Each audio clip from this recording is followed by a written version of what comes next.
المعصومين بسم الله الرحمن الرحيم هو الذي بعث في الأميين رسولا منهم يتلو عليهم آياته ويزكيهم ويعلمهم الكتاب والحكمة وإن كانوا من قبل في ضلال مبين صلوات پر محمد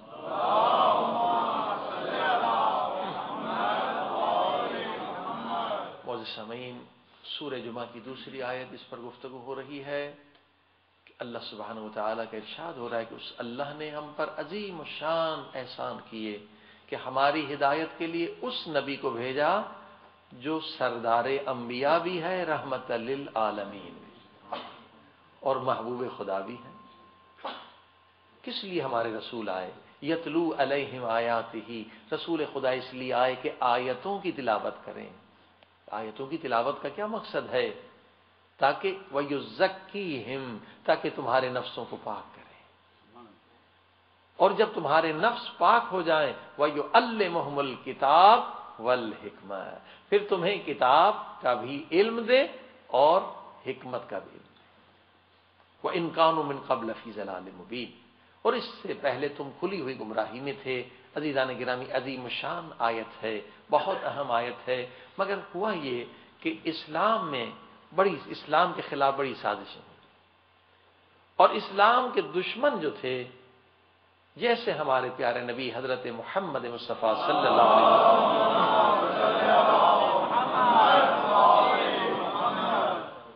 نے اس دنیا سے ہمارے پیغمبر نے رحلت کی، ادھر سے کئی لوگ جو پہلے مسلمان نہیں تھے انہوں نے اسلام کا لباس اوڑھ لیا اور مسلمان ہو گئے ظاہراً، لیکن ان کا مقصد یہ تھا کہ اسلام کی شکل اور صورت کو ہم بگاڑ دیں۔ اور واقعاً کتنی چیزیں داخل کر دی گئیں اسلام کے اندر جو صریحاً قرآن کے خلاف ہے، اور الحمدللہ کیونکہ اللہ کا وعدہ ہے اِنَّا نَحْنُ نَزَّلْنَا الذِّكْرَ وَإِنَّا لَهُ لَحَافِظُونَ، اے مسلمانوں تم مت گھبراؤ، ایک اللہ کی طرف سے ضمانت ہے، ایک اللہ کی طرف سے گارنٹی ہے۔ وہ کیا گارنٹی ہے؟ کہ خدا نے ایک نعمت تمہیں ایسی دی ہے کہ دنیا والے جتنی بھی کوشش کر لیں وہ نعمت تم سے چھینی نہیں جائے گی، اور اس نعمت میں کوئی تبدیلی نہیں کر سکتا۔ وہ نعمت کیا ہے؟ وہ ہے قرآن کریم کی نعمت، کہ خدا کہتے ہیں میں محافظ ہوں، قرآن میں کوئی تبدیلی نہیں لا سکتا، کوئی تغیر نہیں لا سکتا، بس یہ قرآن ہے جو ہمارے ہاں معیار ہے۔ اگر حدیث کو بھی پرکھنا ہے کہ حدیث صحیح ہے یا غلط ہے تو ہم قرآن کو سامنے رکھ کر دیکھتے ہیں۔ تاریخ کو دیکھنا ہو، کسی چیز کو دیکھنا ہو، اصول دین کو دیکھنا ہے، فروع دین کو دیکھنا ہے، ہمارے پاس معیار کیا ہے؟ تمام مسلمانوں کے پاس یہ عقیدہ ہے، یہ ایمان ہے، اگر کوئی چیز قرآن کے مطابق ہے تو قابل قبول ہے، اگر قرآن کے خلاف ہے تو ناقابل قبول ہے۔ تو عزیزان گرامی، پیغمبر اسلام کے مقام اور شان کو گھٹانے کے لیے بہت سارے لوگوں نے بہت ساری باتیں پھیلا دی، اور ان میں سے ایک بات یہ کہ نعوذ باللہ رسول خدا کے بارے میں یہ کہا گیا کہ رسول خدا پڑھے لکھے نہیں تھے، ان پڑھ تھے، نعوذ باللہ۔ یہ دشمنان اسلام نے ایسی غلط باتیں اسلام کا لباس اوڑھ کر اور ہمارے درمیان پھیلا دی۔ کیا مراد ہے آپ کی ان پڑھ سے؟ نعوذ باللہ، کیا دلیل ہے آپ کے پاس کہ رسول خدا ان پڑھ تھے؟ کہہ کہ جناب دنیا میں کسی سے انہوں نے تعلیم حاصل نہیں کی تھی، کوئی ان کا استاد نہیں تھا۔ اگر دنیا میں نبی آ کے تعلیم حاصل کرے تو پھر وہ اللہ کا نبی تو نہیں کہلائے گا۔ نبی تو اللہ کے مدرسے سے پڑھ کر آتا ہے، دنیا کے مدرسوں میں پڑھانے کے لیے آتا ہے۔ صلوات پڑھی محمد۔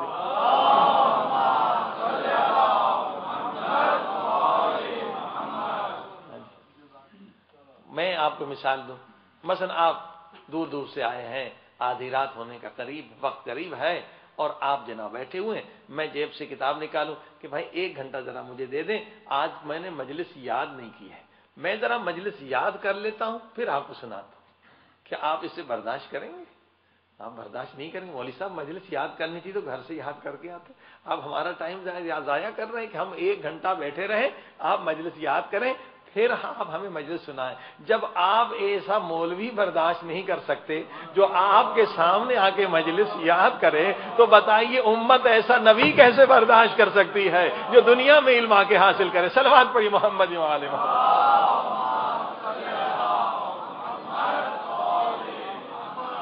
خدا کے لاکھ احسان کہ ہمارے پاس قرآن موجود ہے, لہذا یہ ساری روایتیں غلط ہو جاتی ہیں جب قرآن سے ٹکرا جاتی ہیں. یہ دوسری آیت سورہ جمعہ کی فرمایا هو الذی بعث فی الامیین رسولا منہم یتلو علیہم آیاتہ.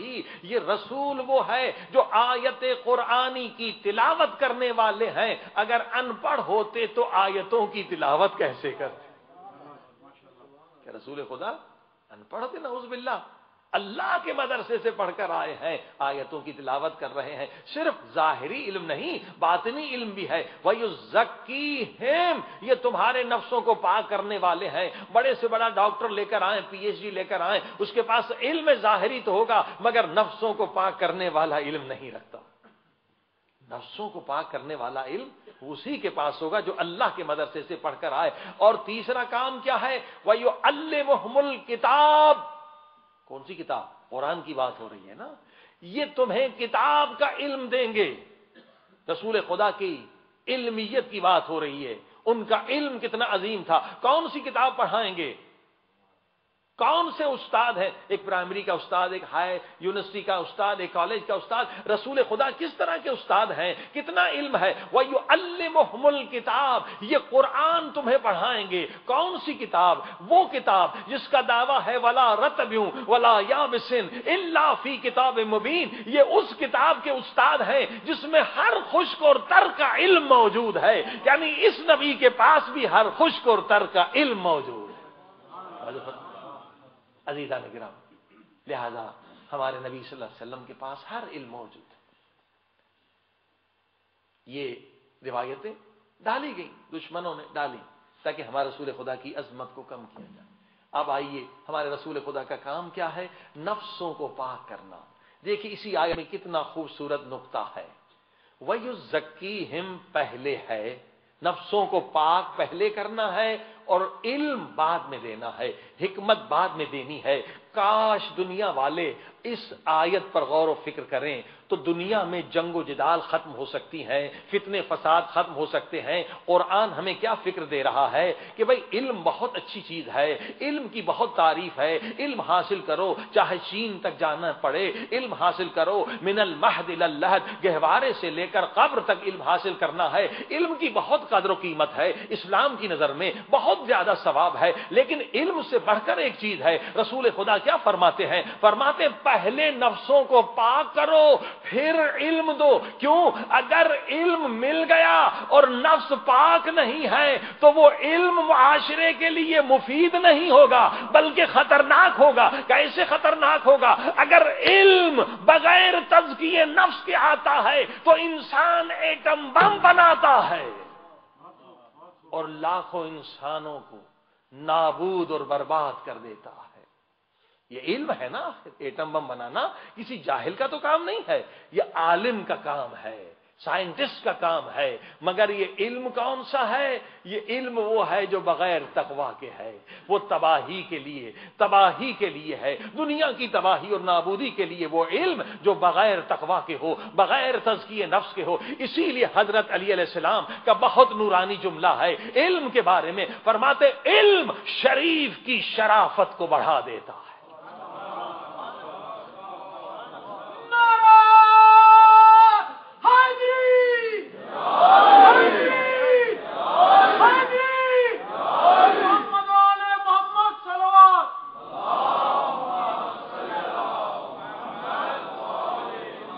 کس قدر نورانی جملہ ہے کہ شریف کے پاس علم آنا چاہیے.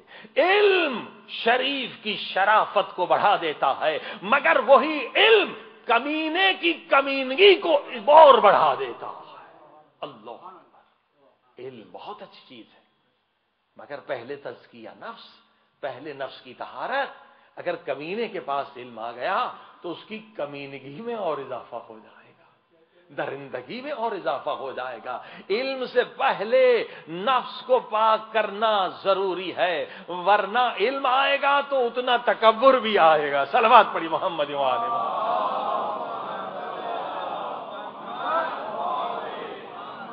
اسی لیے ہمارا اس سال کا یہاں کا عنوان diseases of soil and their treatment ہے، جس کا تعارف تو ہم کل کرا چکے ہیں کہ نفس کی بیماریاں اور ان کا علاج، اور یہ علاج کون کرے گا، کہاں ہوگا؟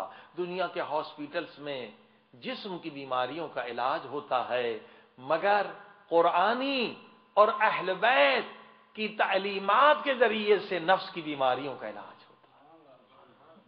قرآن و اہل بیت کا دامن جب ہم پکڑیں گے تو نفس کی بیماریوں کا علاج۔ کل آپ نے سنا حضرت علی علیہ السلام نے حدیث کو نقل کیا کہ جسم کی بیماری سے نفس کی بیماری بہت زیادہ خطرناک، مگر اکثر لوگ تو بے خبر ہیں کہ نفس بھی کبھی بیمار ہوتا ہے۔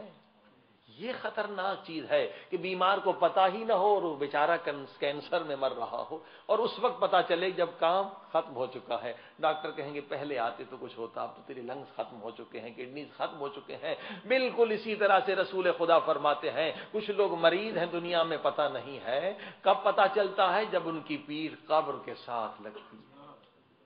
اب تو کوئی فائدہ نہیں، اب تو علاج نہیں ہو سکتا۔ علاج دنیا میں ہو سکتا ہے، آخرت میں علاج نہیں ہو سکتا۔ عزیزان گرامی، نفس کی بیماری حضرت علی علیہ السلام فرماتے ہیں جسم کی بیماری سے کئی گنا زیادہ خطرناک ہے، کیونکہ نفس کی بیماری کی تکلیف کیا ہوگی 60-70 سال کے لیے۔ اے لوگو، اگر تم کوئی نفس کی بیماری دنیا سے لے کر چلے گئے، دنیا میں علاج نہیں کرایا، تو وہاں کیا ہوگا؟ وہاں اس بیماری سے 70 اژدہا یعنی بڑے بڑے سنیک ہوں گے، اس بیماری سے نکلیں گے اور تم پر حملہ آور ہوں گے۔ اللہ اکبر۔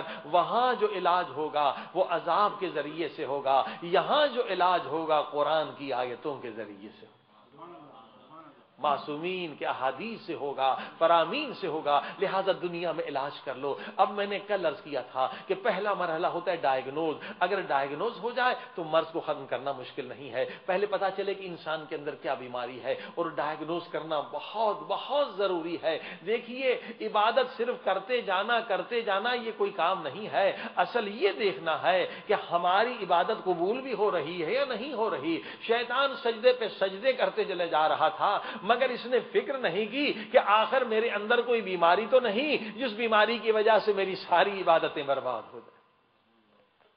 اور ایسا ہی ہوا۔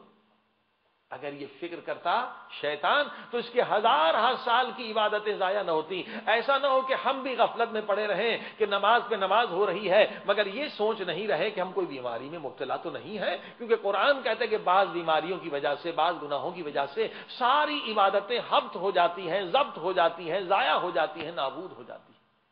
عبادت کرنا صرف کافی نہیں ہے، بلکہ اس کی حفاظت کا بھی بندوبست کرنا ہے۔ کہیں ایسا نہ ہو کوئی بیماری اندر سے لگی ہوئی ہو، ہم نمازیں پڑھ بھی رہے ہیں، نمازیں ضائع بھی ہو رہی ہیں، خیراتیں دے بھی رہے ہیں اور ضائع بھی ہو رہے ہیں۔ کہ کس قدر عبادت کی شیطان نے مگر کیوں نابود ہو گیا؟ کیونکہ اس نے فکر نہیں کی۔ اسی لیے رسول خدا کی حدیث ہے التفکر ساعہ، 1 گھنٹہ فکر کرنا 70 سال کی عبادت سے افضل ہے۔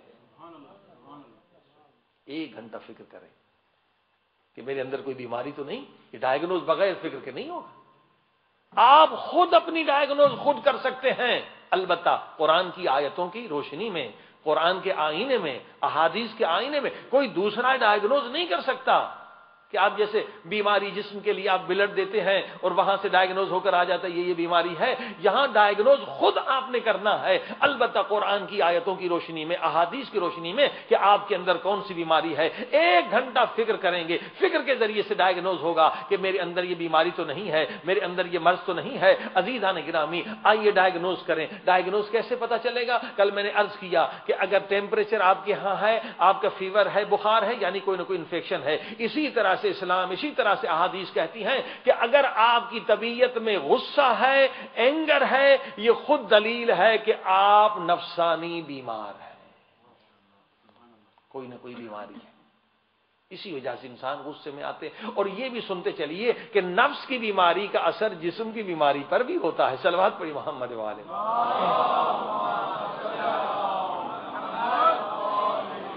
یہ آپس میں ریلیٹڈ ہیں، الگ الگ نہیں ہے. روح الگ ہو بدن، جب تک ہم دنیا میں ہیں بدن اور روح ان دونوں کی صحت کا، بیماری کا ایک دوسرے پر اثر ہوتا ہے. مثلا اگر آپ غصے میں تو صرف روحانی طور پر آپ مریض نہیں ہیں، بلکہ یہی غصہ جو ہے آپ دیکھیے ٹینشن، غصہ، اسٹریس، اس سے کیا ہوتا ہے؟ کبھی برین ہیمریج ہو جاتا ہے لوگوں کو، کبھی پیرالائز ہو جاتے ہیں، کئی بیماریوں میں لوگ مبتلا ہو جاتے ہیں، بہت آؤٹ آف کنٹرول ہو جاتے ہیں، لوگ دیوانے ہو جاتے ہیں، لوگ کئی بیماری ذہنی امراض میں مبتلا ہو جاتے ہیں. یعنی یہ غصہ جو ہے آپ کے جسم کے لیے بھی خطرناک ہے اور روح اور نفس کے لیے بھی خطرناک ہے. الغضب، رسول خدا فرماتے الغضب نار، یہ غصہ آگ ہے جو تمہارے ایمان کو بھی جلا کر راکھ کر دے گی، تمہارے نیک اعمال کو بھی تباہ کر دے گی.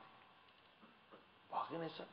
اب یہ انسان غصے میں بہت شریف انسان ہے، لیکن غصے میں آ گیا بزرگوں کو گالیاں دینا شروع کر دی، آؤٹ آف کنٹرول ہو گیا.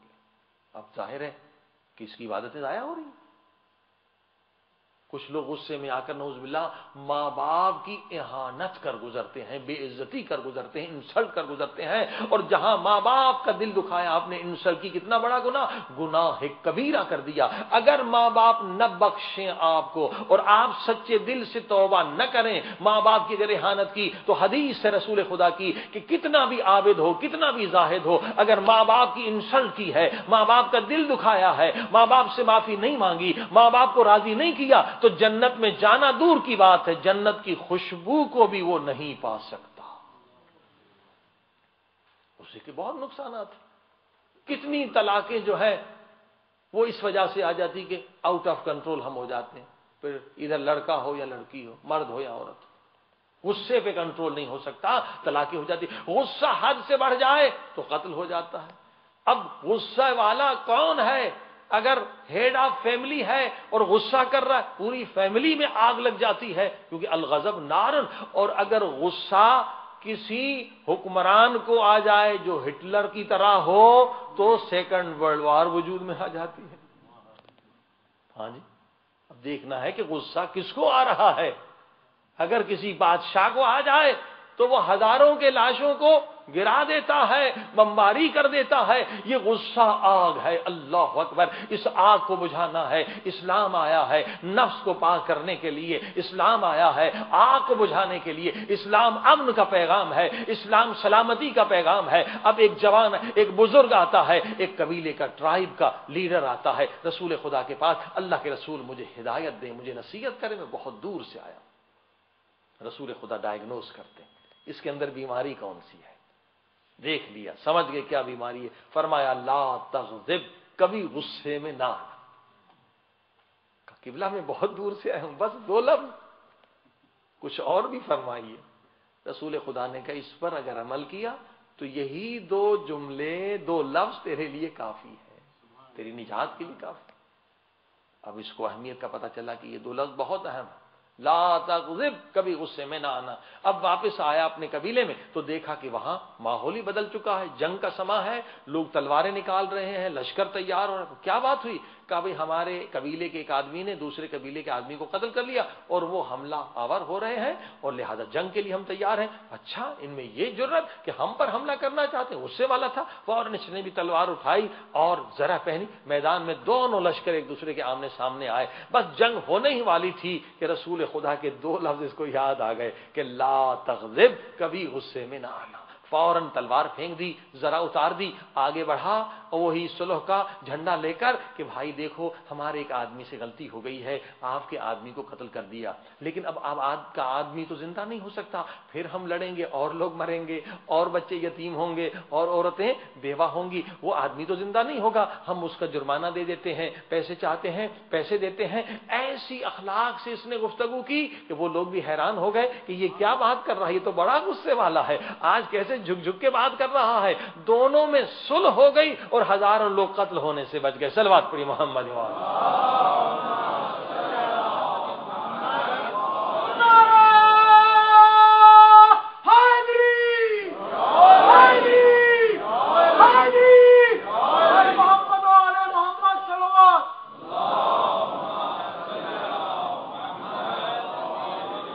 لہذا بہت اس مسئلے کو اہمیت دیں. غصہ برین کے ٹشو کے لیے درست نہیں ہے، باڈی کے لیے صحیح نہیں، سکون کے لیے صحیح نہیں، اس کو ختم کریں، کیسے ختم کریں؟ ایک اور حدیث سنیں، ایک اللہ کے نبی تھے، اللہ نے حکم دیا، اے میرے پیارے نبی صحرا میں چلا جا، میدان میں چلا جا، جو چیز پہلے نظر آئے وہ کھا لے۔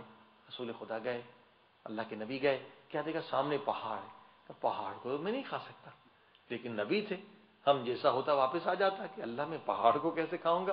اب وہ جا رہے ہیں، سوچتے جا رہے ہیں پہاڑ کیسے کھاؤں گا، لیکن جیسے جیسے نزدیک ہوتے جا رہے ہیں پہاڑ چھوٹا ہوتا جا رہا ہے، چھوٹا، اور آگے بڑھے اور چھوٹا چھوٹا، بالکل جب نزدیک پہنچے، میں جسے پہاڑ سمجھ رہا تھا یہ تو شہد کا نوالا ہے، اٹھا کے کھایا تو بہت میٹھا ہے۔ اب سوچے کہ یہ خدا نے کیا درس دیا ہے، اب سمجھ گئے کہ یہ غصہ ہوتا ہے جسے پہلے پینا یا غصے کو کھانا ایسے لگتا ہے جیسے پہاڑ ہو، لیکن اگر انسان پی لے تو شہد سے زیادہ میٹھا ہے۔ صلوات پڑھیے محمد و آل محمد۔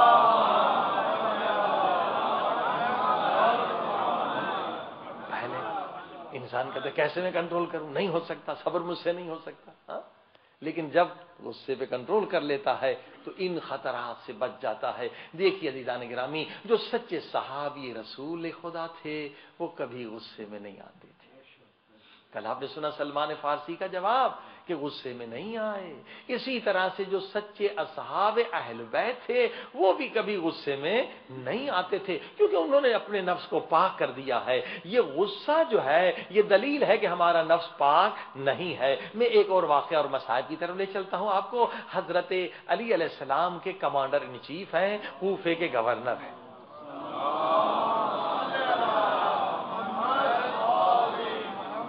نام ان کا حضرت مالک ابن اشتر ہے، گورنر بھی، کمانڈر ان چیف بھی، اور نئے نئے آئے ہیں کوفے میں، سر جھکا کے جا رہے ہیں، اور کپڑے سادے ہیں، کوئی باڈی گارڈ نہیں ہے، کوئی بھی نہیں، سپاہی نہیں۔ وہاں ایک بدماش قسم کا نوجوان تھا، اس نے کہا چلو یہ کوئی گاؤں کا آدمی آ گیا ہے تو اس پہ ہاتھ صاف کر دوں اور اپنی جو ہے وہ قدرت طاقت دکھاؤں۔ اب وہ حضرت مالک ابن اشتر اپنے خیال میں آ رہے تھے، یہ آگے بڑھ کر اس نے زور سے مکہ سینے پہ مارا تو ظاہر ہے کہ مالک بن اشتر گر گئے زمین پر اور اٹھے، کپڑوں کو جھاڑا۔ اس نوجوان کو دیکھا بھی نہیں کہ یہ کون ہے جس نے مجھے مکہ مارا ہے۔ بھئی ہم کتنے بھی کمزور ہوں، اگر مار کھائیں گے دشمن کو دیکھ لیں گے کہ موقع ملے گا تو بدلہ ضرور لیں گے، لیکن گورنر بھی ہیں اور جناب کمانڈر ان چیف بھی حضرت علی علیہ السلام کی فوج کے، دیکھا بھی نہیں کون ہے، سر جھکا کے چلے گئے۔ اب سارے بازار والے پہچانتے تھے اس نوجوان کو، کہا نوجوان تو انہیں آج موت کو دعوت دی ہے، پتہ یہ کون تھے؟ کہا نہیں یہ گورنر صاحب تھے۔ اب وہ کانپنے لگے، وہ تھر تھر رونے لگے، یہ گورنر جس کو میں نے مکہ مارا، یہ کمانڈر۔ کہا اب پولیس آئے گی تجھے لے جائے گی، تیرا حساب کتاب خوب ہوگا۔ اب یہ ڈرتا ہوا پیچھے پوچھتا ہوا آ رہا ہے کہ مالک بن اشتر کہاں گئے تو میں معافی مانگ لوں ورنہ جیل چلا جاؤں گا، سزا ہو جائے گی۔ لوگوں سے پوچھتا ہے، لوگوں نے کہا جی مسجد میں چلے گئے۔ اب یہ بھی پیچھے پیچھے آیا مسجد میں، کیا دیکھا مالک بن اشتر 2 رکعت نماز پڑھ رہے ہیں۔ اب 2 رکعت نماز پڑھنے کے بعد دعا کے لیے ہاتھ بلند کرتے ہیں اور یہ نوجوان پیچھے بیٹھا ہوا، اے میرے اللہ، وہ جس نوجوان نے مجھے مکہ مارا نا وہ بے سمجھ تھا، وہ نادان تھا، وہ جاہل و بے خبر تھا کہ کسی کو مکے مارنے کا کیا عذاب ہے، کسی کی اہانت کرنے کا کیا نقصان ہے۔ اے میرے اللہ میں نے اسے معاف کر دیا، تو بھی اہل بیت کے صدقے میں اسے معاف کر دے۔ اللہ اکبر۔ یہ جملے سنے اس بدماش نوجوان کے دل پر اتنا اثر ہوا کہ روتے روتے قدموں سے گر پڑا، قدموں پہ گر پڑا، کہنے لگا مالک بن اشتر مجھے معاف کر۔ بھئی تو ہے کون؟ کہا میں وہی ہوں جس نے مکہ مارا تھا۔ کہا میں تیری ہی معافی کے لیے یہاں آیا۔ عزیزو ان کا دل اتنا پاک ہے کیونکہ وہ گناہ کو جہنم کی آگ سمجھتے ہیں، ہم گناہ کو لذت سمجھتے ہیں۔ فرق سمجھے آپ؟ وہ گناہ کو آگ سمجھتے ہیں اور ہم گناہ کو آگ نہیں سمجھتے۔ مثلا اگر کوئی آدمی آگ میں جل رہا ہے تو آپ کو رحم آئے گی نا کہ اس کی آگ بجھائیں، اس پہ پانی ڈالیں، چاہے اس نے خود آگ لگائی ہو۔ انسانیت کا تقاضا ہے یا نہیں کہ ہم اس کی آگ کو بجھائیں؟ بس یہ جو اولیاء خدا ہیں، جو نبی کے سچے صحابی ہیں، اہل بیت کے سچے صحابی ہیں، جب کسی کو گناہ کرتے ہوئے دیکھتے ہیں تو صرف گناہ کو نہیں دیکھ رہے ہوتے ہیں، وہ اس جہنم کی آگ کو بھی دیکھتے ہیں تو آ کے پانی ڈالتے ہیں، یعنی ان کے لیے دعا مانگتے ہیں، اے خدا ان کے گناہوں کو بخش دے۔ صلوات پڑھیں محمد والے۔